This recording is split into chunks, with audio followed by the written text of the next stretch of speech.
ilishapangwa toka rohoni au ilishakusudiwa toka rohoni. Bwana Yesu asifiwe. Bwana apewe sifa. Kitabu kile cha Efeso sura ile ya kwanza. Kitabu cha Efeso sura ile ya kwanza na ule mstari wa 3. Efeso 1 na ule mstari wa 3. Ilishapangwa toka rohoni. Unachokiona ni matokeo ya ambacho kilishapangwa miaka kadhaa iliyopita, miezi kadhaa iliyopita, majuma kadhaa iliyopita, masaa kadhaa iliyopita, dakika kadhaa zilizopita, miaka kadhaa iliyopita. Ilishapangwa. Kwa hiyo kuna jipi ambalo leo naliona limetokea ni bahati mbaya. Kila kitu kilishapangiliwa tayari. Walishafunga na ukurasa. Walishaanza chapter ya kwanza kuanzia utangulizi. Walishaanza sura ya kwanza, ya pili, ya tatu mpaka sura ya 10 kitabu kimeisha, wakafunga. Bwana asifiwe. Ila wewe leo unasema Bwana, jambo fulani limenipata, tatizo fulani limenipata. Limekupata leo, lakini lilishakupata tayari katika ulimwengu wa roho. Nilikuwa nasubiri kudhihirika katika mwili. Ndio maana kuna ndoto unaziota. Bwana asifiwe. Ndoto unazoota ndio mipango yenyewe halisi ya rohoni. Lakini unashangaa umeota leo, huoni kama kesho kitokea. Umeota leo, huoni kesho imetokea. Bwana asifiwe. Lakini kwa uhakika hiyo ndoto lazima itakuja kutokea. Ndoto ndio mpango tayari ushatendeka na umeshafunga na ukurasa, inasubiri uhalisia wa jambo kutendeka katika ulimwengu wa damu na nyama. Kwa hiyo tunadiriki kusema ilishapangwa toka rohoni.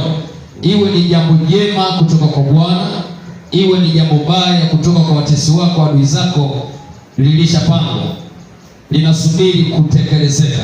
Kwa hiyo jambo lolote ambalo unalihisi umeliona katika ulimwengu wa roho, usilipuuze. Chukua hatua moja ya kuomba, pili kubatilisha lile jambo, tatu namna hii pia Biblia inasema itoki ila kwa kusali na kufunga. Ingia kufunga. Kama ni siku moja, siku 3, mwambie Bwana, ninapangua na kuzuia lile jambo ambalo nimeliona katika ulimwengu wa roho na lizuia halitatokea katika ulimwengu wa mwili. Lazima uombe. Kinyume cha hapo, kile ulichoona katika roho, aidha umekumbuka au hujakumbuka, kitakuja kutokea. Na siku moja utasema niliota jambo hili, niliotaka mwaka jana, lakini ule ni mpango Mungu alikuwa anakuonyesha ambao tayari ulishapangwa. Bwana asifiwe sana. Kitabu cha Efeso sura ya kwanza mstari wa 3 nasema, atukuzwe Mungu Baba wa Bwana wetu Yesu Kristo. Atukuzwe Mungu Baba wa Bwana wetu Yesu Kristo, aliyetubariki kwa baraka zote za roho katika ulimwengu wa roho ndani ya Kristo. Bwana asifiwe. Aliyetubariki kwa baraka zote. Hebu sema baraka zote. Sema tena baraka zote za rohoni katika ulimwengu wa roho ndani yake Kristo. Kwa hiyo chochote chema Bwana amekwisha tubarikia nacho pamoja na Yesu Kristo katika ulimwengu wa roho. Bwana Yesu asifiwe. Bwana apewe sifa. Chochote unachokitaka tayari Mungu alikwisha kufanya tayari. Amesema alitubariki kwa baraka zote za rohoni. Kwa hiyo hakuna baraka leo unayoidai. Baraka yoyote kwenye maisha yako tayari Mungu alishamaliza katika ulimwengu wa roho.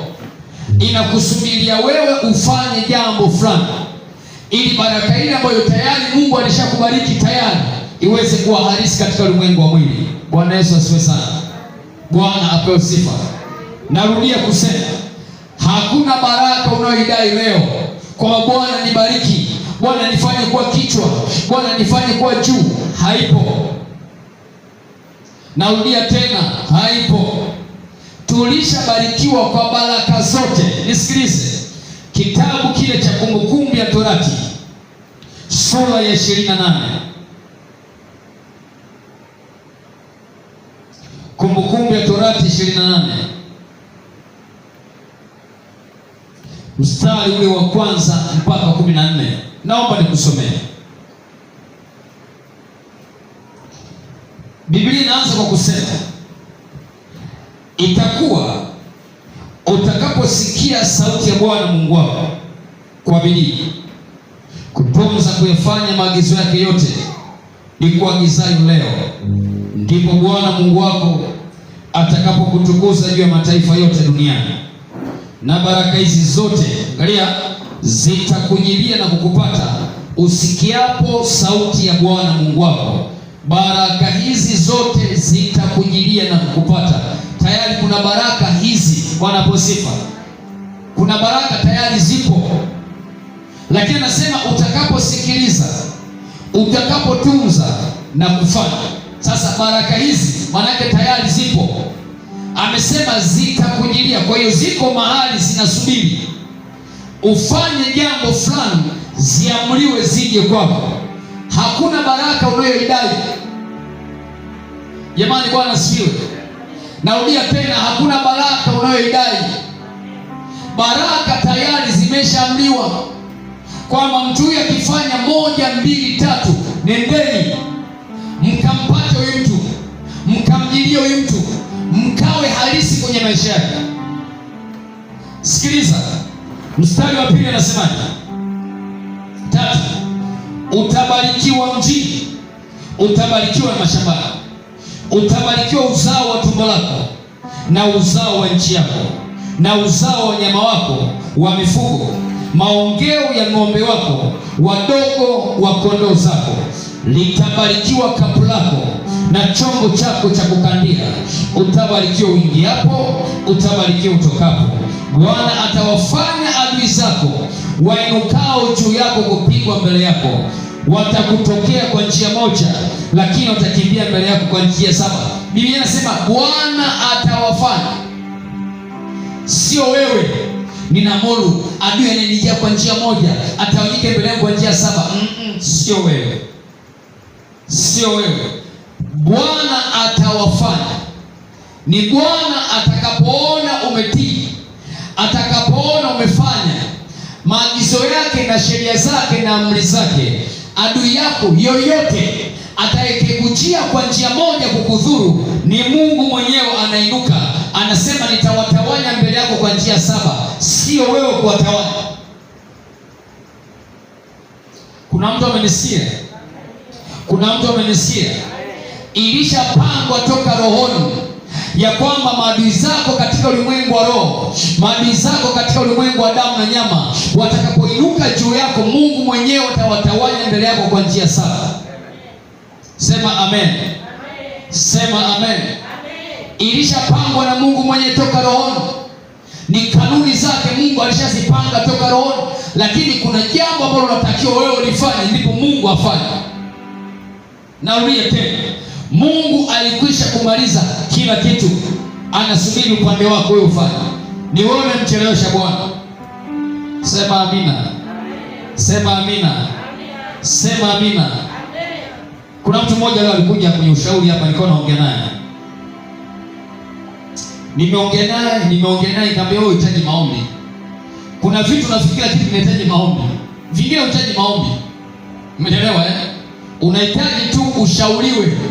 Ulikosea hapa, ulikosea hapa, unapaswa ufanye 1, 2, 3. Imeisha. Nilivyoongea naye, yani kafika mwenyewe kainamisha kichwa chini. Akasema, mchungaji, nimejichelewesha mwenyewe. Unanielewa eh? Unanielewa? Nimejichelewesha mwenyewe. Lakini wewe umetoka ulikotoka, mchungaji, nahitaji maombi. Nilipomsikiliza kama unahitaji maombi,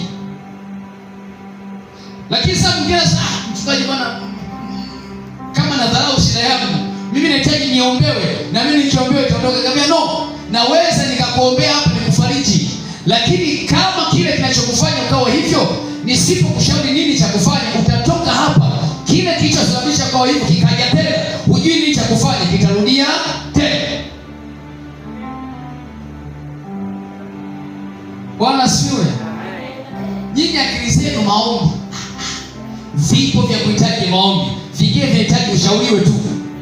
Hapa leo unatakiwa ufanye hivi, ulipatwa na haya kwa sababu ya 1 2 3, fanya 1 2 3. Bwana asifiwe. Amen. Bwana asifiwe. Amen. Nipona sasa ameingia mahali pa kunielewa. Nipona amefika mahali sasa imani yake sasa imekuwa hai.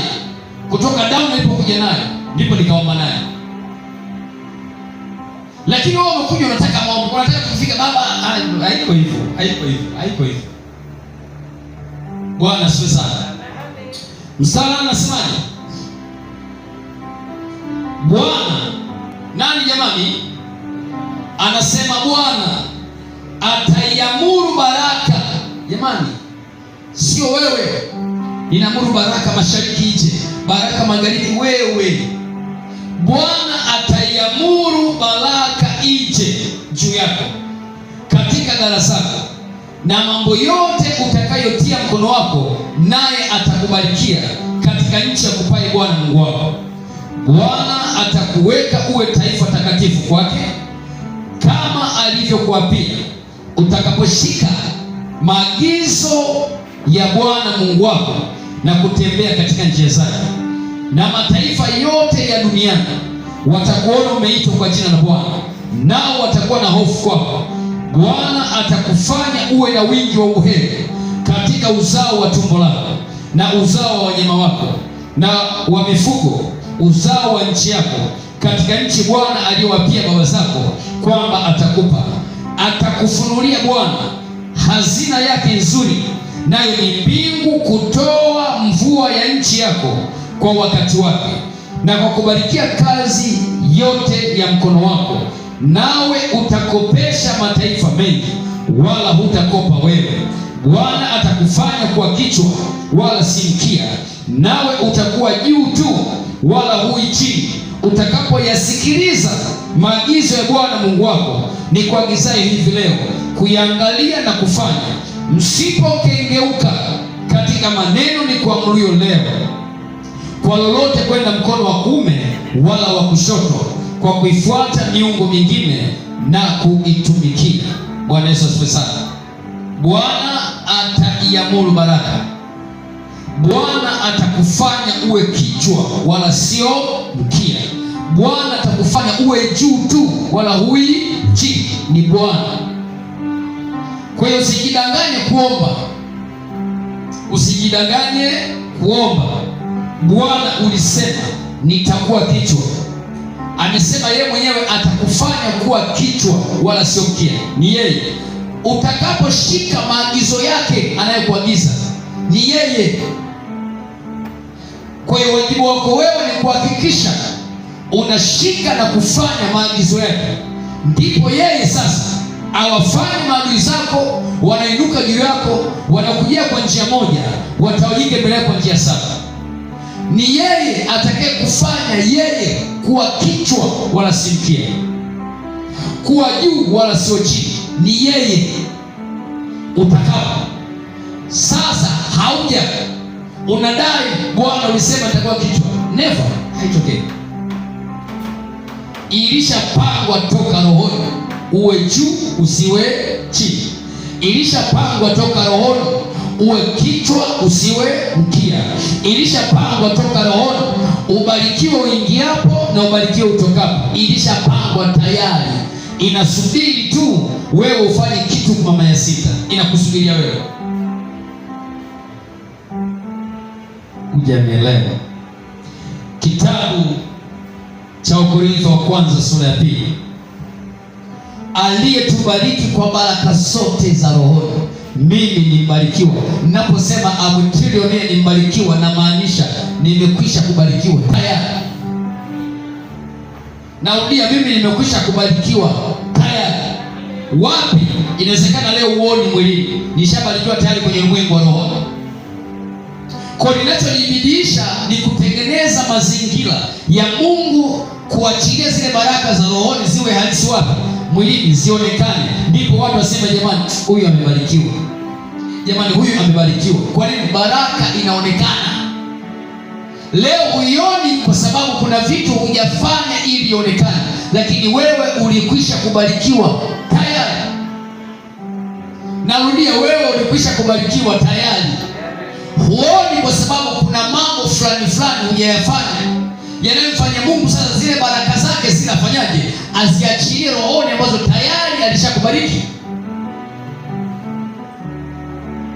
Si unanielewa? Unanielewa?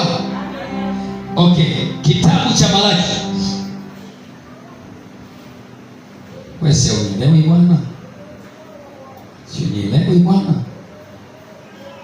Malaki sura ya 3. Malaki sura ya 3. Malaki sura ya 3. Kwa hiyo na mabaya vile vile unayoona leo yalishapangwa wapi? Nimefundisha jana somo linasema kuna mtu nyuma ya tatizo langu. Umeelewa eh? Tatizo unaloliona leo, kuna mtu nyuma ambaye anahusika na hilo tatizo. Kifupi ni kwamba tatizo unaloliona leo lilishapangwa na mtu fulani kwenye ulimwengu wa roho likupate kwenye ulimwengu wa damu na nyama. Ilishapangwa. Chochote chema au kibaya tayari kilishapangwa zamani na ulishafunga na ukurasa. Ni kazi yako wewe sasa kwa maombi, ninazuia, ninaharibu kila mabaya yaliyopangwa yanipate. Tuko pamoja? Yaliyopangwa nipate mwezi wa 6, yaliyopangwa nipate mwezi wa 7, na yaharibu na yavuruga kwa jina la Yesu. Nisikilize. Kabla Wayahudi hawajapangwa kuuawa, hawajauawa, Haman alishawapangia tarehe 13 mwezi wa 12 moja kuuawa, kutekwa nyara mali zao zote na kufanya wawe mateka. Tarehe ngapi? 13 mwezi wa 12. Inawezekana jambo hili lilipangwa Januari, lakini liwapate mwezi wa 12. Kwa mwezi wa kwanza unaona maisha safi, mwezi wa pili safi, wa tatu safi. Wao wanasema mwezi wa 12 tarehe 13 ndio mtajua. Bwana sio. Bwana sio. Nzuri zaidi, hawakutaka wafanye kwa siri, wakawapelekea na barua ili mkae attention. Yaani kama najiandaa kabisa, tarehe 13 mwezi wa 12 kuna balaa linaenda kutokea. Mordekai alipopokea ile barua akampelekea Esther. Esther alipopata zile habari akasema, nendeni mkafunge siku ngapi? 3. Msile wala kunywa, ombeni kwa ajili yangu, na mimi nitafunga na wajakazi wangu. Siku ya 3 nitakwenda kwa mfalme kupangua barua ya nani? Ya Haman. Ili yale mabaya yaliyopangwa tarehe 13 mwezi wa 12 yasitupate. Sasa fikiri kwamba wasingelijua kwamba tarehe 13 mwezi wa 12 kuna jambo linakwenda kutokea. Wanashangaa tarehe 13 mapanga yanaanza kulika nyumba kwa nyumba. Kumbe alishapangwa tangu Januari. Sina neno cha kusema. Unachokisema. Kwa hiyo ile kupata leo usifikiri ni kutokea bahati mbaya, lilishapangwa. Na atakalo kupata kesho kutwa limeshapangwa leo. Ni jukumu lako wewe leo kuomba leo, kupangua leo, kuharibu leo. Ili kesho inawezekana nimekusudiwa Ijumaa nikupate. Ijumaa unaingia comfortable. Wanashangaa alopata ulipanga Ijumaa ijayo nipate. Anashangaa Ijumaa imevuka ijayo kupata. Kwa sababu wewe Jumatano ulishapangwa ile ajali.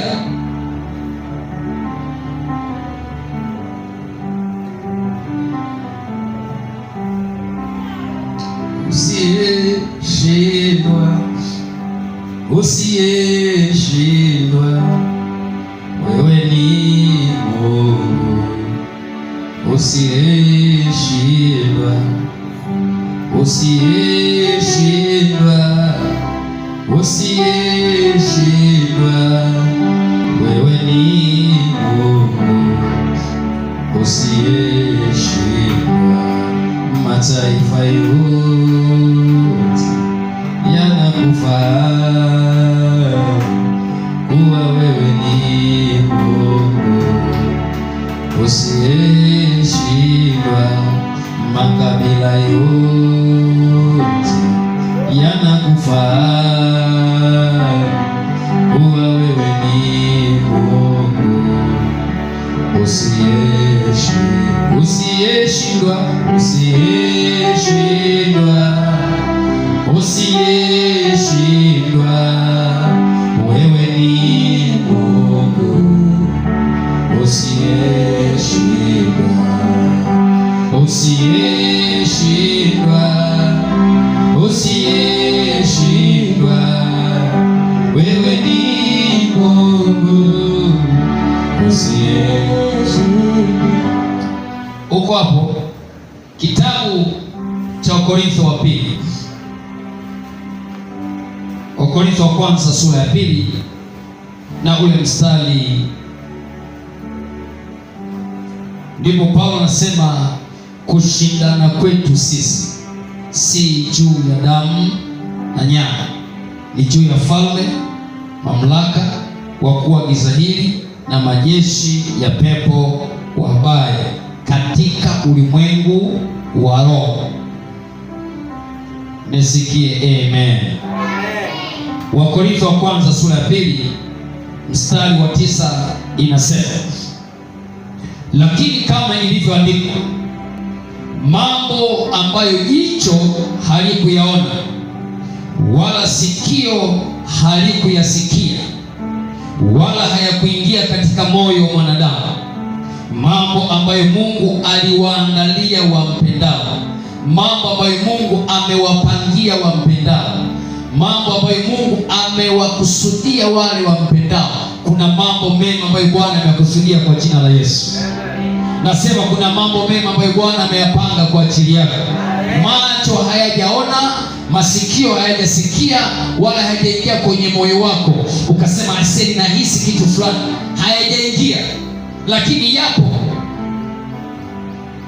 Ni Mungu anamwambia Yeremia, nenda kawaambie wana wa Israeli walioko Babeli ya kwamba ninayajua mawazo ninayowawazia, ni mawazo yaliyo mema wala si ya mabaya, ya kuwapa tumaini katika siku zenu za mwisho. Kawaambie. Kama ambavyo umekata tamaa, hauoni tumaini, hauoni kusonga mbele, unashangaa kwenye ndoto, kuna ndoto naota, lakini unashangaa ndoto ni nzuri kuliko maisha unayopitia. Bwana asifiwe. Ni Mungu anajaribu kukuambia, mwanangu, mawazo unayokuwazia, mipango unayokupangia ni mizuri zaidi kuliko hayo unayopitia. Kwa hiyo jukumu lako wewe kushika kile ambacho Mungu amesema na wewe, kumwambia Mungu, ninaamini yale ambayo umepangia kwamba yatakuwa. Ninaomba juu ya mpango wako ulionipangia ukatimie. Ninaomba juu ya ndoto ulioipanga juu yangu ikatimie.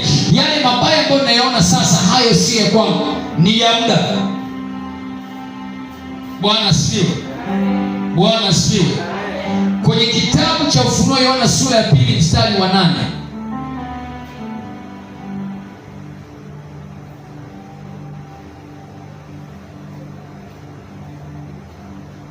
Ufunuo 2:8,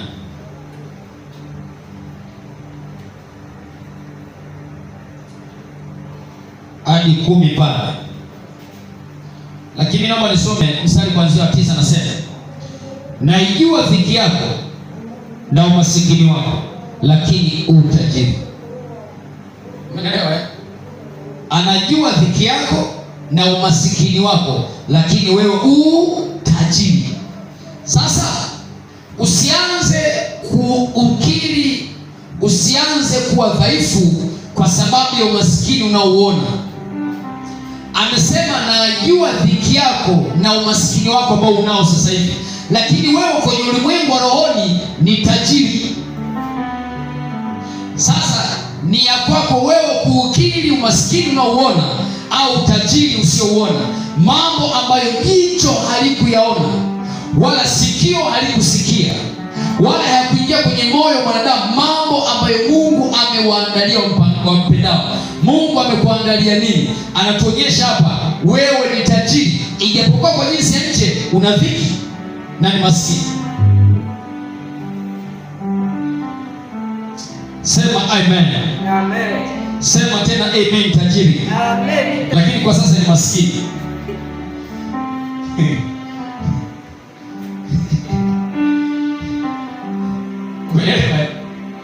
Sema amen mwenye nyumba yako ya ghorofa, lakini sasa tunakaa nyumba ya kupanga chumba kimoja.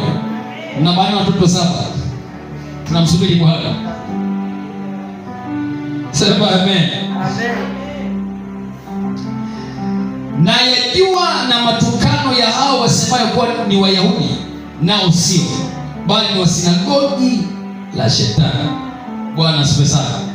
Sema amina. Amen. Sema mimi ni tajiri. Mimi ni tajiri. Sema mimi ni tajiri. Mimi ni tajiri. Ni tajiri wa rohoni. Tajiri wa rohoni. Nitakuwa tajiri mwilini. Nitakuwa tajiri muda sio mrefu. Muda sio mrefu. Umaskini wa mwilini, sema ni wa muda. Ni wa muda. Sema tena ni wa muda. Ni wa muda. Sema mimi sio maskini. Mimi sio maskini. Sema mimi sio mwili. Mimi sio mwili. Mimi ni roho. Mimi ni roho. Haya ya mwilini Haya ni ya muda tu. ni ya muda tu. Mimi ni tajiri. Mimi ni tajiri. Utajiri wangu wa rohoni ni wa kudumu. Ni wa kudumu. Ni wa kudumu. Ni wa kudumu. Napokea utajiri wangu.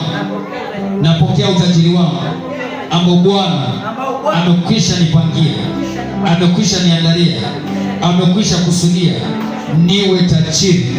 Nakataa maskini ninaouona, nakataa dhiki ninazoziona, nakataa matatizo ninayoyaona, nakataa shida ninazoziona, nakataa kukataliwa ninakokuona. Napokea kibali nisichokiona, napokea mema nisiyoyaona, napokea utajiri nisiyouona, napokea baraka nisiyoziona, napokea nyumba nisiyoiona, napokea kiwanja nisichokiona, napokea mashamba nisiyoyaona, napokea cheo nisichokiona, napokea kuinuliwa nisikokuona. Hebu sema napokea ya rohoni aliyonipangia Bwana. Sema napokea ya rohoni Bwana aliyonipangia, ambayo macho hayajaona, masikio hayajasikia, hayajaingia kwenye moyo. Ninayapokea hayo, ninayakiri hayo kwa jina la Yesu. Hebu sema ninapokea. Gari langu nisiloliona, sema ninapokea. Sema tena ninapokea. Sema tena ninapokea. Sema tena ninapokea kwa jina la Yesu. Bwana aliyonipangia ninayapokea. Sema ninayapokea. Sema tena ninayapokea kwa jina la Yesu. Sitakuwa nilivyo leo, nitakuwa ambavyo sivyo leo. Nitakuwa Bwana alivyonipangia. Sema nitakuwa Bwana alivyonipangia kwa jina la Yesu. Sema amen. Sema tena amen. Jifunze kujiambia. Daudi akasema, nafsi yangu, kwa nini kuinama ndani yangu? Nafsi ndio inakatisha tamaa. Roho inajua mipango ya Mungu aliyokuandalia. Anasema iko siku nafsi tutakuja kusimama mbele za Bwana. Iko siku. Kwa nini nafsi kuinama? Iambie nafsi yangu, kwa nini kukata tamaa? Kwa nini kuvunjika moyo? Haya unayoona leo ni ya muda nafsi. Haya unayoona leo ni ya kupita nafsi. Yako mema ambayo Bwana ametuandalia. Hajalishi macho hajaona, masikio hajasikia, lakini najua jambo moja tu, Bwana ananiwazia mema. Sinisikie amina. Amen. Sinisikie amina. Amen. Mstari wa 10 anasemaje? Efeso wa Korintho ya kwanza 2:10 anasemaje? Lakini Mungu ametufunulia sisi kwa Roho, maana Roho uchunguza yote, hata mafumbo ya Mungu. Maana ni nani katika binadamu ayajuaye mambo ya binadamu ila roho ya binadamu iliyo ndani yake? Vivyo hivyo na mambo ya Mungu hakuna ayafahamuye ila Roho wa nani? Wa Mungu. Amen. Hujajui mambo ya Mungu isipokuwa ni Roho Mtakatifu amekufunulia. Kwa hiyo ikiwa hujajua mambo ya Roho Mtakatifu, usiniambie basi. Nifunulie basi mipango ya Mungu aliyo juu yangu. Nifunulie Mungu aliyonipangia. Najua Mungu ananiwazia mema. Najua Mungu ananikusudia mema. Nifunulie mema Bwana aliyofanyaje? Aliyonipangia. Nifunulie Roho Mtakatifu, kwa maana wewe unayajua hata mafumbo ya Mungu, unayachunguza yote. Amen. 12 anasemaje? 12 anasemaje? Lakini sisi hatukuipokea roho ya dunia, bali roho atokaye kwa Mungu, makusudi tupate kuyajua tuliyokirimiwa na Mungu. Haijalishi ndoto hiyo uliyoyota leo au uliyote inawezekana 2020. Bwana asifiwe sana. Haijatimia na kuhakikishia, endelea kuiombea. Inawezekana ilitakiwa imeshatimia, lakini kuna upinzani katika ulimwengu wa roho umezuia kile ambacho Bwana alikupangia kitokee 2024. Kikafanyaje? Kikashindwa kutokea. Lipo ambalo linazuia, lakini ilishapangwa kutoka rohoni ya kwamba 2025, Bwana posifa, mwezi wa 6 tarehe fulani upandishwe cheo, upewe mshahara wako, upewe stahiki zako, upewe kuinuliwa kwako, upokee barua yako ya safari. Lakini kwenye ulimwengu wa roho na wao wakapanga hatapokea. Kwa hiyo jambo la rohoni litokee mwilini, unatakiwa kuchukua jitihada za tofauti, unatakiwa ufanye jambo la ziada. Jamani, amen. Nisikilize, ilishapangwa na Mungu. Bwana anamwambia Ibrahimu, hana mtoto, ujue kwamba wewe Ibrahimu utakwenda utalala salama. Amen. Lakini uzao wako utakwenda nchi isiyo ya kwake, watakaa miaka 400, na baada ya miaka 400 nitawarudisha kwenye nchi. Miaka mingapi? 400. Nikuulize swali, walikaa miaka mingapi? Miaka mingapi walikaa kule Misri? 430. Unataka kuniambia Mungu ni muongo? Wa ahadi yake alikuwa amewapangia kuwaleta kwenye nchi yao miaka 400? Ni muongo? Hapana. Mungu akishasema ameshasema. Anasubiri uwajibikaji wa aliyeambiwa kwamba atafanyiwa, naye afanye kitu. Unanielewa?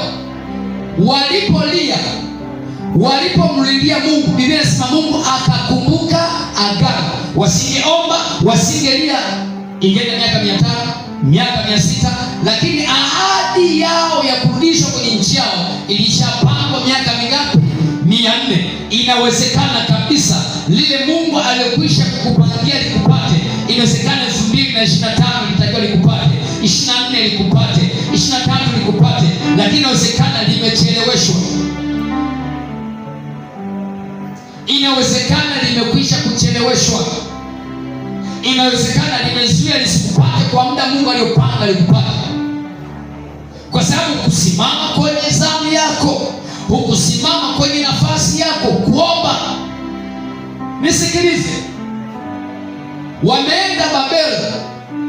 Mungu anamwambia Yeremia kwenye Yeremia ile 28 mstari wa 10, anasema Yerusalemu utakapotimiza ukiwa wake, yani miaka mingapi? 7, nitawajilia na kuwatimizia neno langu jema kwenu. Nitawajilia ni sawa sawa, lakini angalia mstari wa 12, mstari wa 12, Yeremia 28, 29, 12, anasemaje? Nanyi mtaniita, mtakwenda na kuniomba, nami nitawasikiliza. Unaona maneno hayo? Mtakwenda na kuniomba, nami nitawasikiliza. Nanyi mtanitafuta na kuniona, mtakaponitafuta kwa moyo wenu wote, nami nitaonekana kwenu, asema Bwana. Lakini miaka 70 nitawajilia na kuwatimizia neno langu jema kwenu. Lakini lazima mniite, lazima mniombe, tena mnitafute kwa moyo wenu wote. Ni miaka 70 imefika, msiponiita, msiponitafuta, msiponiomba siji. Yeremia 33 mstari wa 3, niite nami nitakuitikia, nami nitakuonyesha mambo makubwa na magumu usiyoyajua. Ni wakati wako kutoka Babeli umefika, lakini Bwana anataka uwajibike kuomba. Bwana, wakati umefika, si zamu yangu, si wakati wangu unaenda kukaa wapi? Babeli. Lakini wao wamekaa hivi, Bwana ajua. Ndiyo, Bwana ajua. Ni miaka 70 nitakutoa. Usipoomba 75, 80, 90, 100, Nikisa Mungu alishaniambia jamani, miaka 70 tu namna. Uliomba?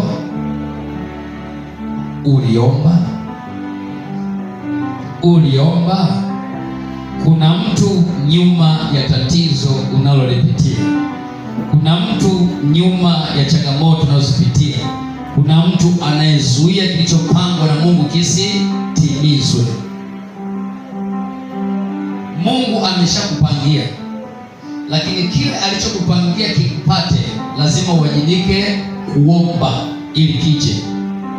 Anawaambia hapa, mtakwenda na kuniomba, nitawasikiliza. Mtakaponitafuta kwa mioyo yenu yote. Wangenyamaza, wangekaa Babeli miaka 5,000. Daniel ile sura ya 9. Daniel sura ya 9. Kuna wajibu inabidi tumfanye. Mungu ameshamaliza ile ndoto aliyokuonyesha. Mungu ameshamaliza. Sema amina. Sema amina. Amen. Nisikie amen. Amen. Daniel 9.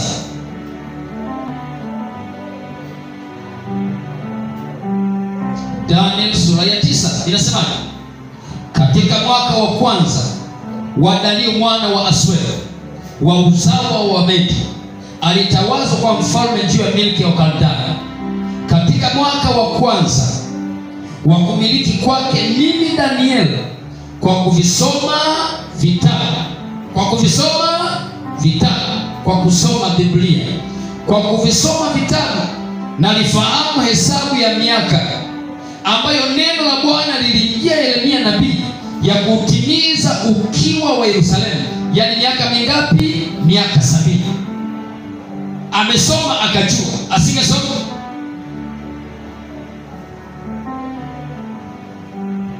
Bwana asifiwe. Bwana asifiwe. Bwana asifiwe. Sema amen. Amen. Sema tena amen. Amen. Aha, yaani miaka mingapi? 70. Haya, mstari wa 3 nasemaje? Nikamwelekezea Bwana Mungu uso wangu ili kutaka kwa maombi na dua pamoja na kufunga na kuvaa nguo za nini? Za magunia na majivu. Anaomba nini Mungu? Miaka 70 ishafanyaje? Ishatimia. Turudishe kwenye nchi yetu.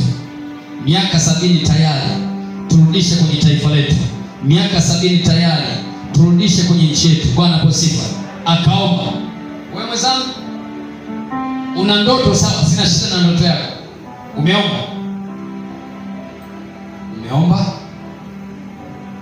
Azuia yupo mpaka atakapoondolewa. Maombi ndio atakayemuondoa na Zuia.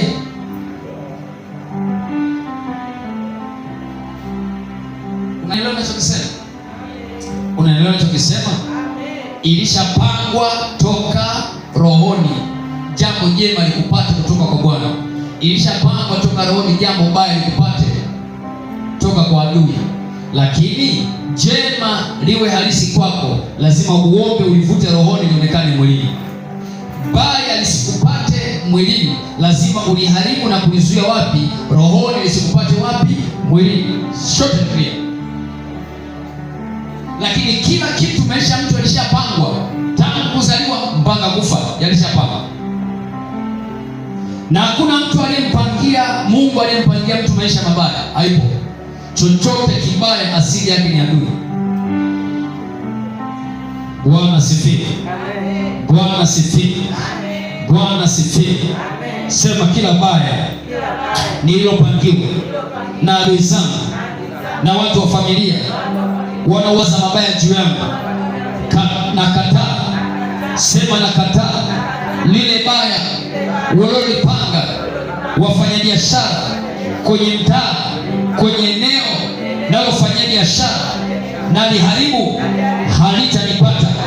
Ile hasara uliyoipanga, ile mauti uliyoipangia, natangaza haitanipata. Natangaza haitanipata katika jina la Yesu. Nazuia kila baya, nazuia kila uharibifu uliopangwa nipate mwezi wa 6 katika jina la Yesu. Katika jina la Yesu natangaza hautanipata. Mabaya yao hayatanipata. Mabaya yao hayatanipata. Mauti yao haitanipata. Kila kibaya ulichoniandikia kinipate, ninakitangua ninakichukua, ninakifuta, ninakibatilisha, hakitanipata kwa jina la Yesu. Lile jema Bwana alilonipangia, lile jema Bwana alilonipangia linipate mwezi wa sita, Bwana wa uzima, likanipate, nikalione, likawe halisi kama Bwana ulivyosema utatenda neno jipya. Lile jambo jipya ulilopanga juu yangu likanipate mwezi wa sita. Lile jema ulilopanga juu yangu linipate mwezi wa sita, likanipate. Lile Bwana likachipuke, lile jipya likachipuke, lile jema likachipuke, ile baraka ikachipuke, yale mema yakachipuke kwa jina la Bwana majeshi. Napokea jambo jipya ambalo Bwana amenipangia linipate mwezi wa sita. Napokea jambo jipya, napokea jambo jipya, napokea jambo jipya ambalo Bwana umepanga linipate mwezi wa sita. Ninalipokea, ninalipokea, ninalipokea, ninalipokea jambo jipya kutoka kwa Bwana. Ninapokea jambo jipya lililopangwa na Bwana linipate mwezi wa sita. Ninalipokea. Sema napokea. Mara ya kwanza, mara ya pili, mara ya tatu, mara ya nne, mara ya tano, mara ya sita, mara ya saba. Sema kwa jina la Yesu. Sema imekuwa. Jema tusiolitaka, usilolitaka, kwa sababu hujaliona, ndio maana uombi. Ukiona mtu uombi, maana kile chema ambacho Mungu amekupangia rohoni ukitaka. Ukiona mtu aombi, nisikilize. Yule mtu alikwenda kuomba mikate usiku wa manane, alikuwa anataka nini? Mikate. Akamwambia siwezi nikaamka nikupatie, nimelala mimi na watoto wangu.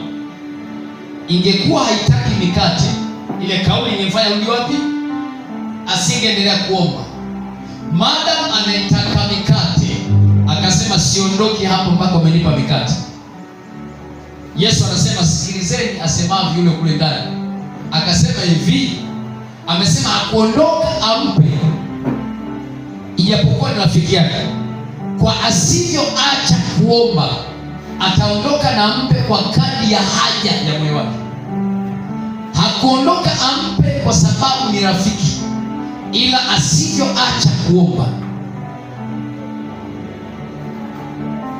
Ukiona huombi iwe jambo ambalo Mungu amekupangia, ukiona huombi kwamba Mungu nataka niajue uliyonipangia, maanake huna haja na chema Mungu alichokupangia. Kumbuka, na yajua ni mawazo ninayokuwazia ni mawazo mema na ya amani, na yajua, na yajua. Kwa Mungu hakuna mabaya. Amen. Yakobo 1:17 inasema hivi, kila kilicho chema na kila kitolewacho kilicho chema kutoka wapi? Juu, kwa Baba wa mianga. Chema chochote kinatoka wapi? Sasa hicho chema kutoka kwa Baba ukijui, hujakiona. Amesema yale macho hayajaona, masikio hajasikia, hayajaingia kwenye moyo, Mungu aliyowaandalia wampendao, lakini sisi ametufunulia kwa Roho. Kama hujayaona mema Mungu aliyokupangia, muulize Roho Mtakatifu. Si unaamini unaenda ndani yako? Huyu anajua mema yote ya Mungu aliyonayo kwa ajili yako, muulize.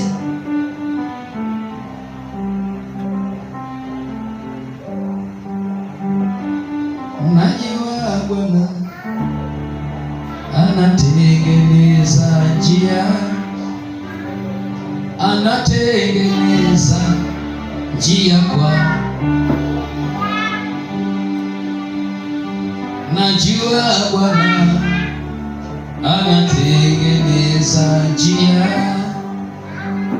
anatengeneza njia kwa ajili ya.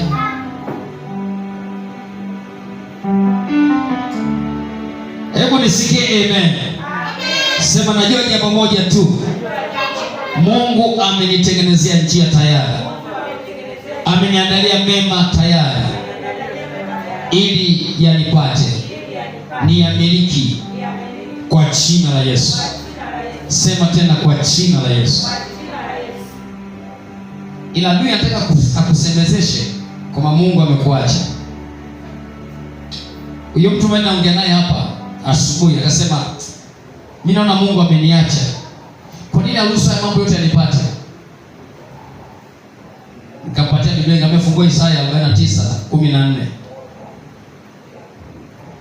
Anasema, je, mwanamke anyonyeshaye aweza kumsahau mwana wa tumbo lake, wala simhurumie?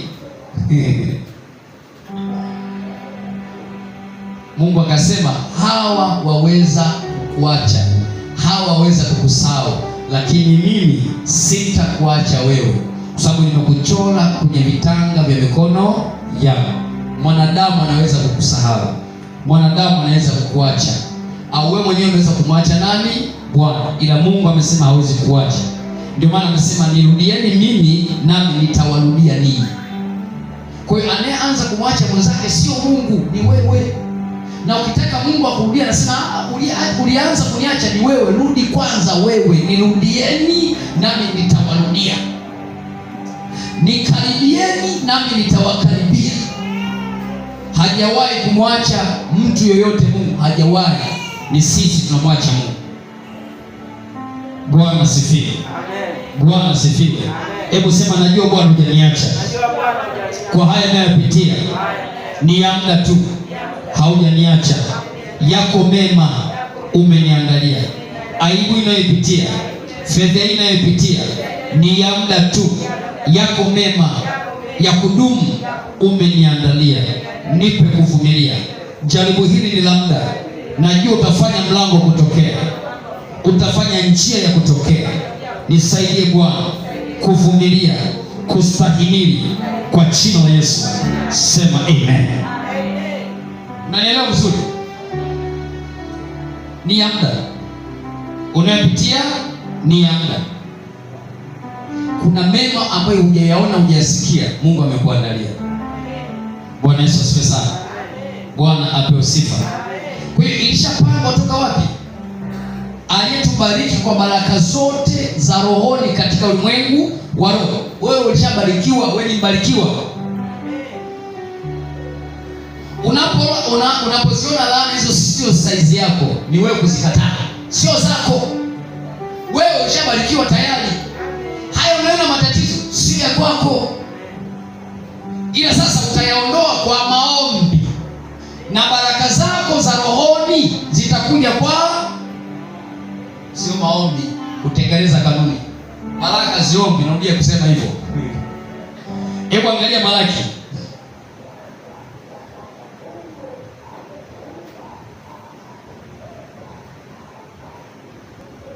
Malaki sura ya 3 mstari wa 8 mpaka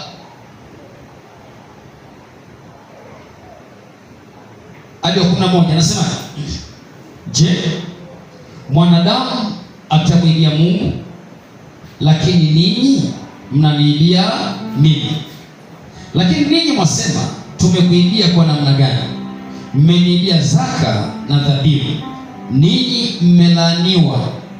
Unaona kitendo cha kuiba, anasema mmefanyaje? Mmelaaniwa. Kwa nini? Kwa laana, maana mnaniilia mimi.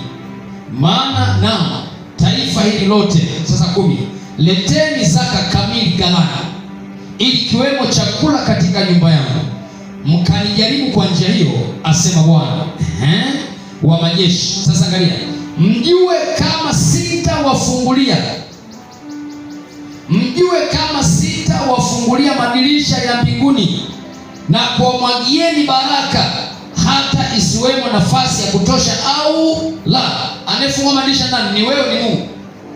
Anayekumwagia baraka ni wewe unayesidai au ni Mungu? Baada ya kufanyaje? Amesema leta zaka kamili. Wewe jukumu lako ni kufanyaje? Leta kamili. Akishaona hivyo, yeye ndo anafungua madirisha, baraka zinamwaga. Kwa useme, Baba ulisema utanifungulia madirisha ya mbinguni na kunimwagia baraka.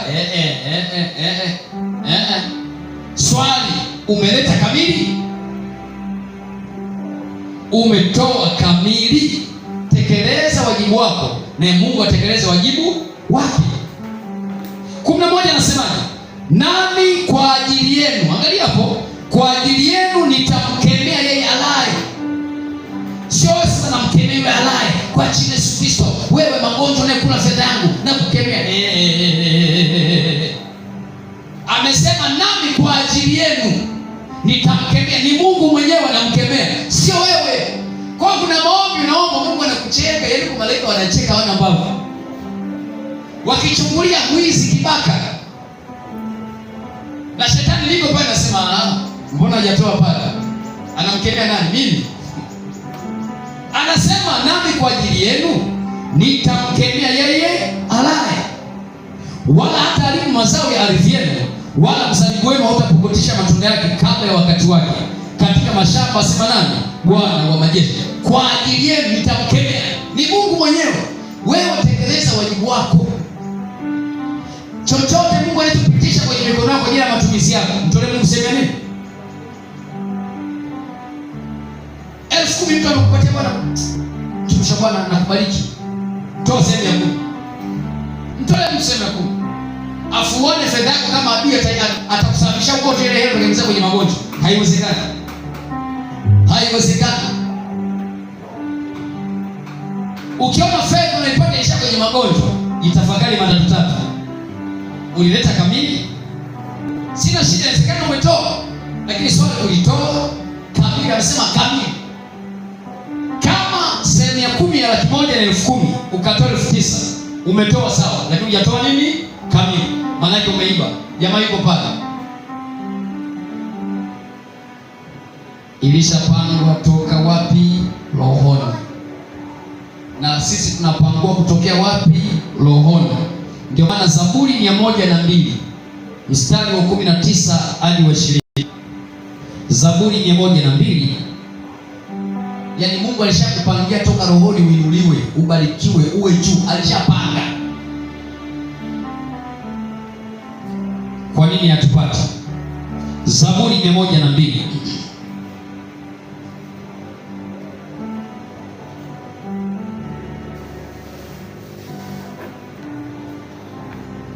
Bwana asifiwe. Bwana asifiwe. 102:19 anasemaje? Toka mbinguni Bwana, maana ametazama toka patakatifu pake pa juu. Toka mbinguni Bwana ameiangalia nchi. Toka wapi? Bwana ameangalia duniani. 20. Ili akusikie kuugua kwake aliyefungwa. Tuko pamoja? Kuna mtu huko amefungwa duniani, anamlilia Mungu amfungue. Bwana asifiwe. Kwa hiyo Mungu toka mbinguni anaangalia duniani. Anasema hivi, na kuwafungua walioandikiwa kifo. Kwa hiyo kabla hujafa kimwili, ulishapangiwa kifo. Wapi? Ulishapangiwa kifo rohoni. Narudia tena. Kabla hujafa kimwili, ulishapangiwa kifo tokea rohoni ufe. Kunapoona mauti rohoni, ni moja nimekufa, ningesema ni moja ndio kwenye jeneza, mwingine ni moja ndio kwenye msiba, ndio mipango hiyo tayari. Swali linakuja, unataka yale uliyoyaona kule yawe halisi? Inawezekana sio wewe. Inawezekana mtu mwingine ameshapangiwa kifo, lakini Mungu anajua kile kifo chake utaathirika na wewe, anakuletea wewe. Ili wao wajibike kupangua mipango yao rohoni. Kifo kichopangwa kwa huyu mtu ambaye ni ndugu yako, ni baba yako, mama yako, mdogo wako, kaka yako, kisipate wewe, na unajua unaweza kufanya shughuli. Inawezekana kama mwambia yule haelewi afanyaje. Ni ndoto. Anaota kabisa amekufa. Ameota kabisa amepangiwa jambo fulani kwenye ndoto, ameota. Aliposhtuka itakuwa ndoto tu. Ndoto tu. Kapuuza. Anaona hajali huyu mtu. Anakuletea wewe ambaye unajua unaweza kumsaidia kwa maombi. Na wewe umeoteshwa ukanyamaza. Likia pata. Niliota. So ulivyoota ikawaje? Nebukadneza kabla hajapelekwa polini nyakati ngapi? 7. Alioteshwa ndoto, si kweli? Na akaitwa na wachawi kushinda kumtafsiria. Akaenda Danieli kumtafsiria. Akamwambia bwana, Kuna moja mitatu nimeshapanga. Mimi nakupa ushauri. Ili haya mabaya yasikupate, tenda mema. Saidia walioonewa, usiwadhulumu watu. Akamweleza nini cha kufanya. Akasema haya mabaya yawapate adui zako wanapokutakia mabaya, yasikupate wewe. Mfalme hakutekeleza ushauri aliopewa Danieli. Biblia inasema baada ya mwaka mmoja kupita, mambo yale yakampata mfalme Nebukadneza kama alivyoota ile ndoto. Unaona? Kwa hiyo ilishapangwa toka rohoni aende polini nyakati 7 mpaka atakapojua kama Mungu ndiye anayemiliki na kutawala. Lakini kabla yajimpata yale mabaya kama adhabu kwenda polini, anapewa ushauri, fanya 1, 2, 3 yasikupate. Akapuuza, yakampata vile vile. Kabla jambo halijakupata jema au baya mwilini, kwanza lilishapangwa wapi? Rohoni. Jamani, Bwana asifiwe. Kitabu cha Mwanzo 41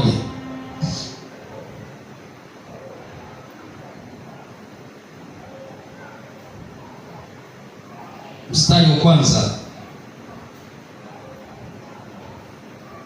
Bwana asifiwe. Hadi 36.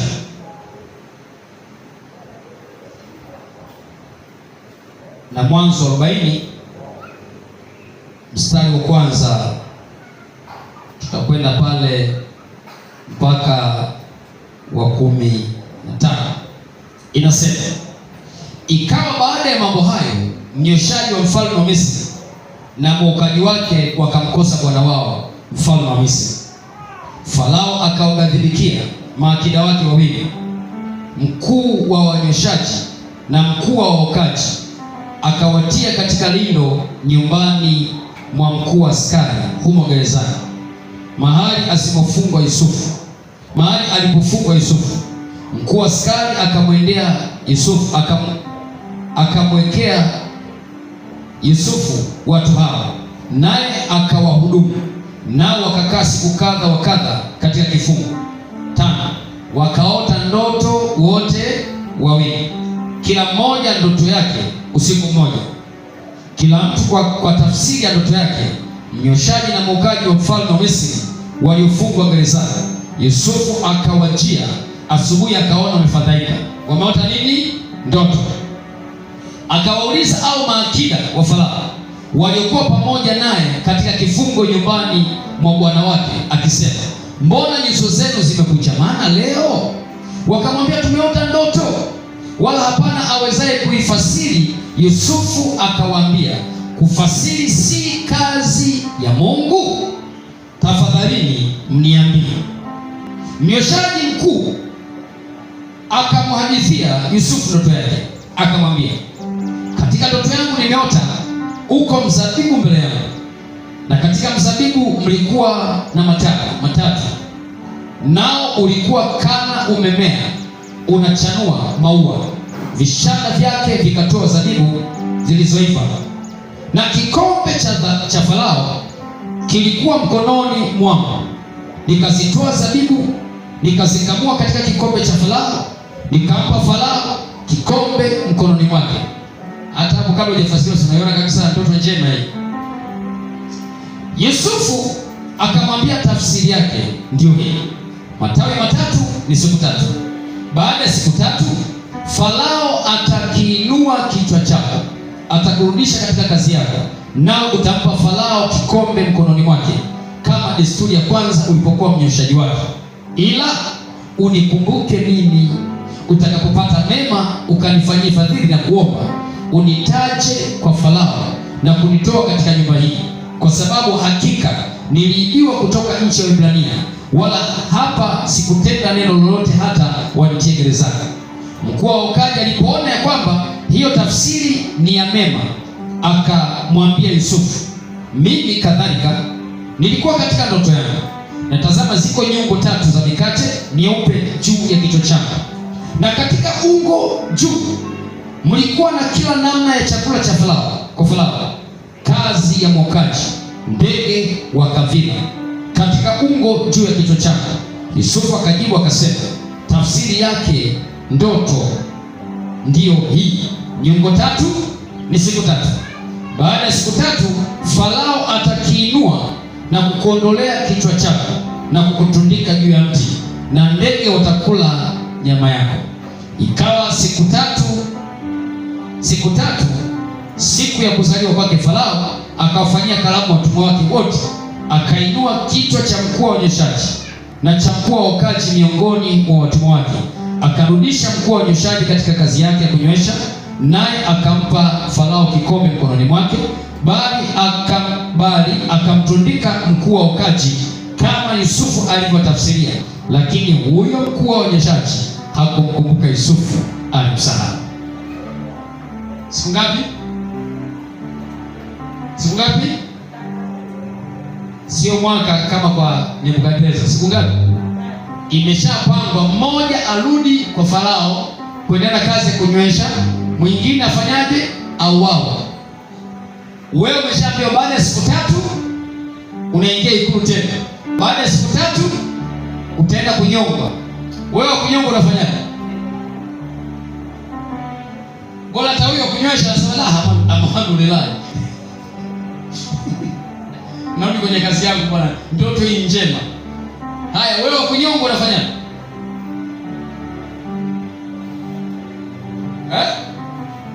Miaka chakula kitapita.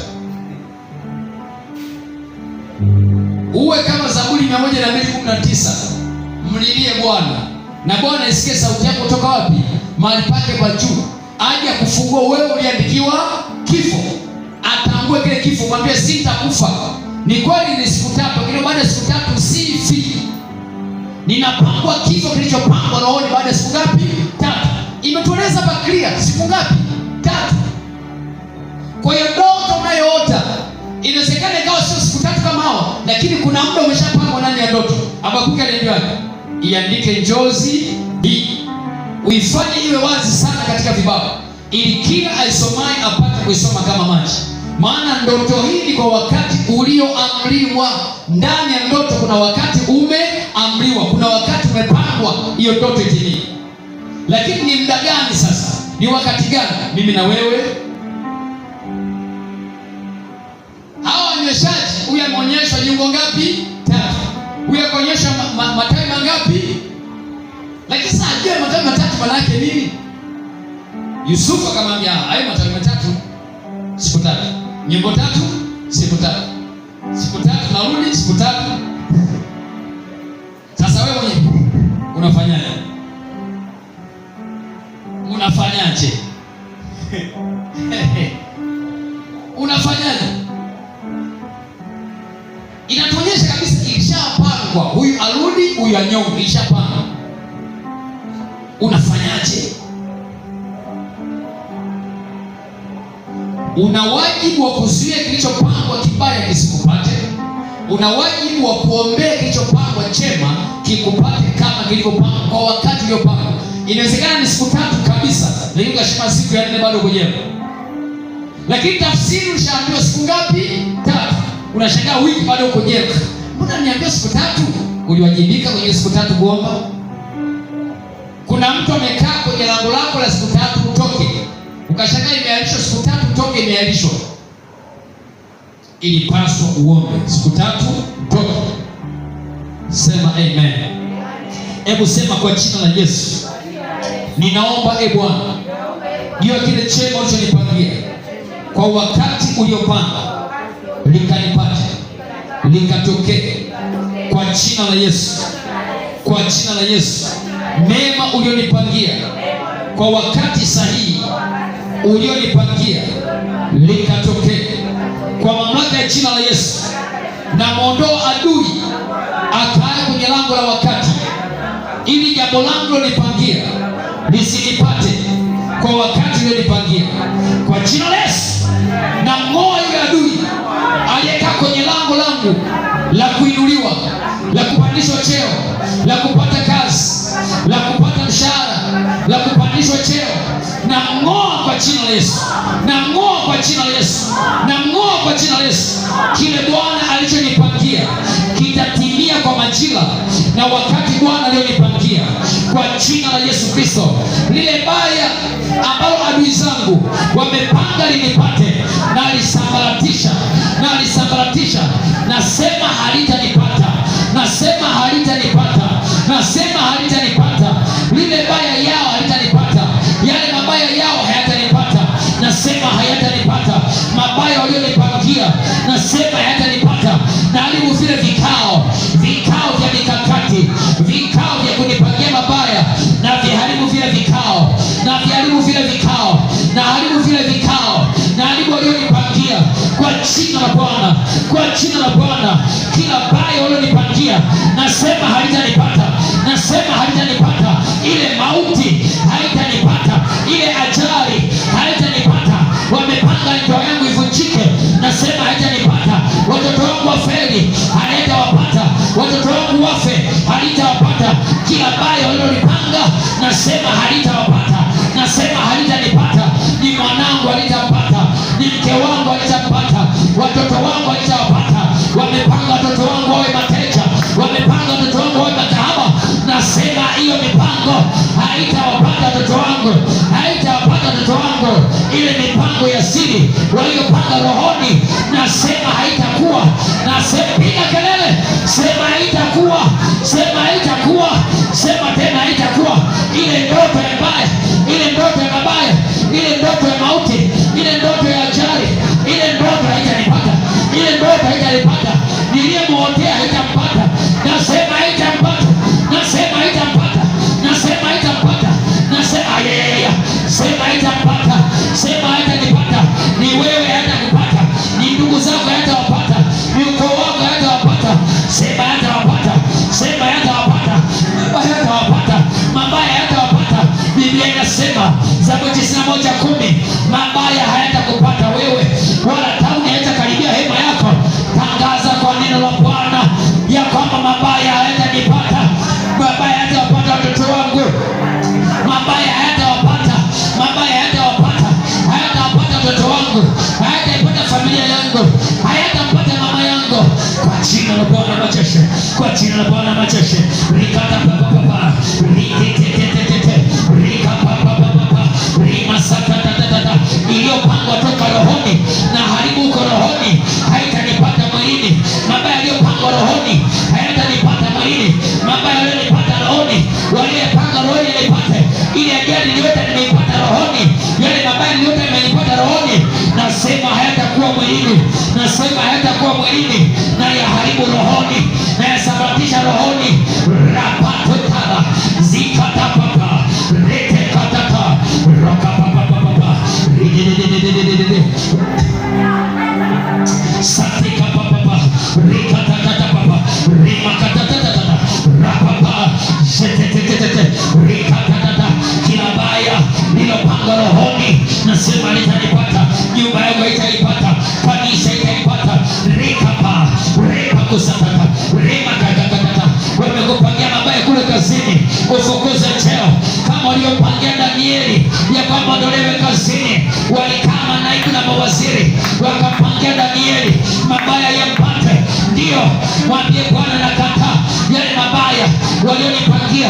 Biblia inasema avingilishaye jiwe litamrudia mwenyewe, achimbaye shimo litapata, atatumbukia ndani yake.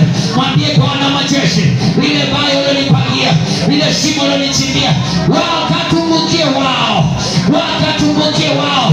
Kama vile Hamani alivyotengeneza mti wa kumtundika Mordekai, akatundika mwenyewe. Nami naamuru yale mabaya yakawapate wenyewe, ile mauti iwapate wenyewe, lile shimo watumbukie wenyewe.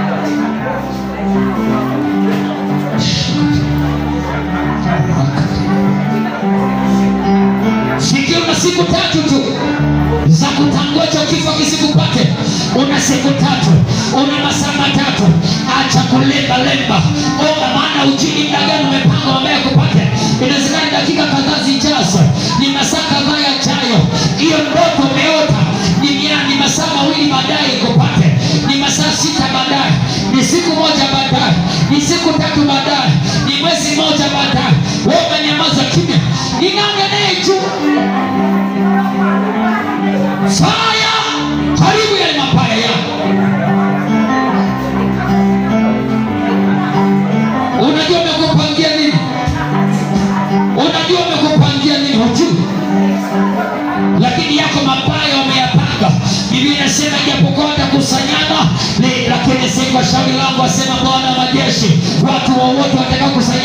yako wataanguka kwa ajili yako. Watu wowote watakaopanga mabaya juu yako wataanguka juu yako, wataanguka kwa ajili yako. Tangaza kwenye ulimwengu wa roho, waliopanga mabaya juu yangu wakaanguke, wakaanguke. Waliopanga mabaya nipate, yakawapate wao yale mabaya. Waliopanga mauti nipate, ikawapate wao. Waliopanga nishushe cheo, watashusha wao kwa jina la Yesu. Ndio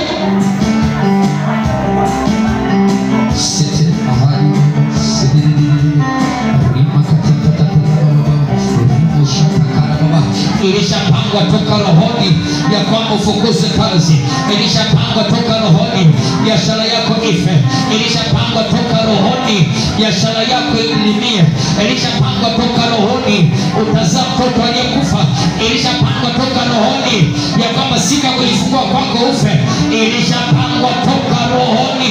Walishakupangia siku yako ya kuzaa, ndipo watakapokuwa wewe na mtoto wako. Ilishapangwa toka rohoni. Hajakupata bahati mbaya, nilishapanga.